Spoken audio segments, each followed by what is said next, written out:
When I turned 18 and going through a Crowley phase, I arranged a sex magic ritual with some 40-year-old woman and her sister on Craigslist.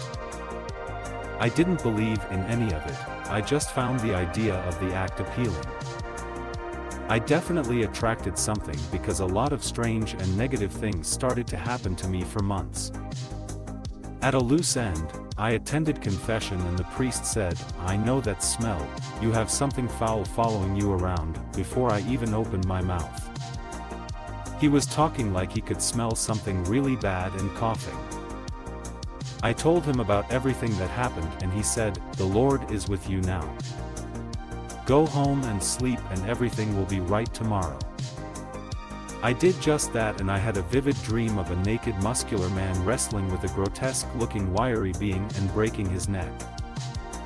I woke up and I felt better than I had in months and felt like a huge weight had been lifted. I went back the next day to thank the priest and he just smiled and hugged me.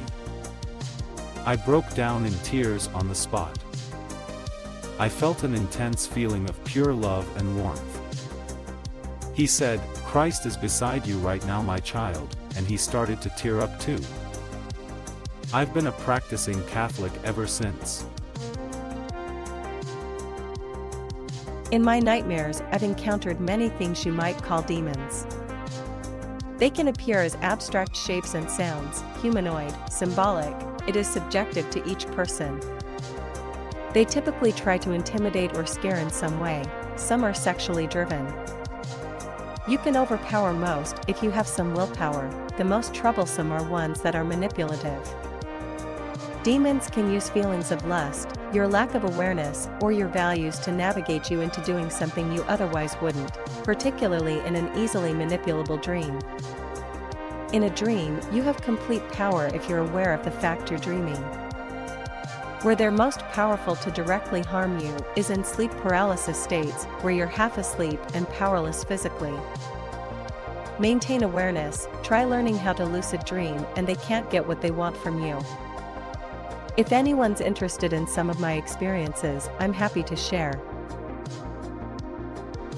I think I have. Be me. Fast all sleep after night shift. Wake up, can't move. A black specter crawls towards me. Atmosphere sounds like a vacuum cleaner. The specter screams in my ear, hear the sound of a million voices screaming.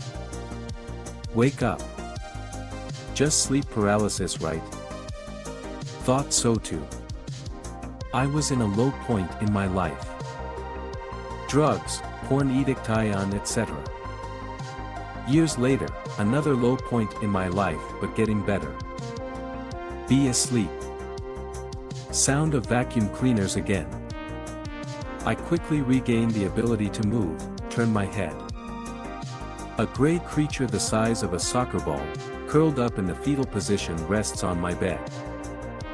Disappears instantaneously, as does the vacuum sound. Then again years later, making the right choices, still not quite there yet. Asleep. Can't move.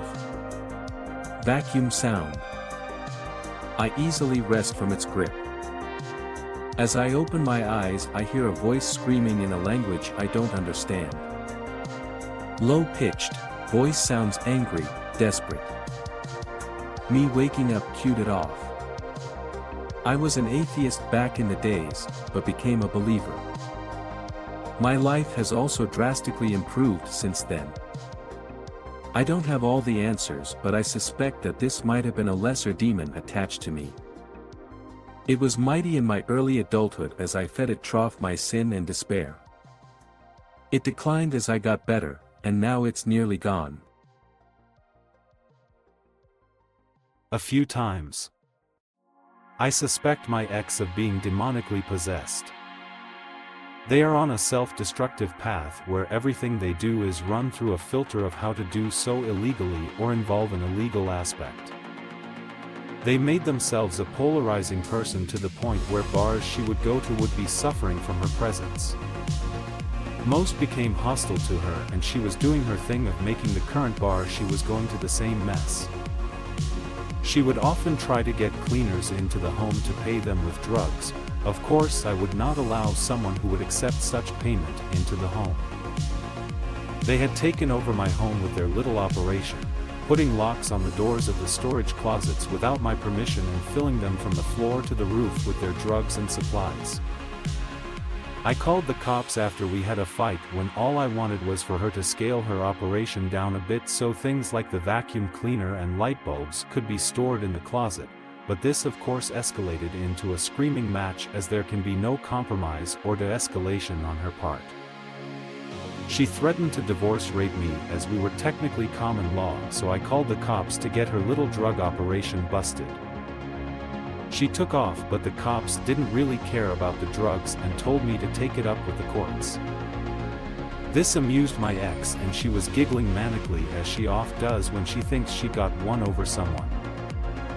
That night as I was trying to sleep, I saw a foul face that changed its shape disgustingly every couple seconds to something equally horrendous.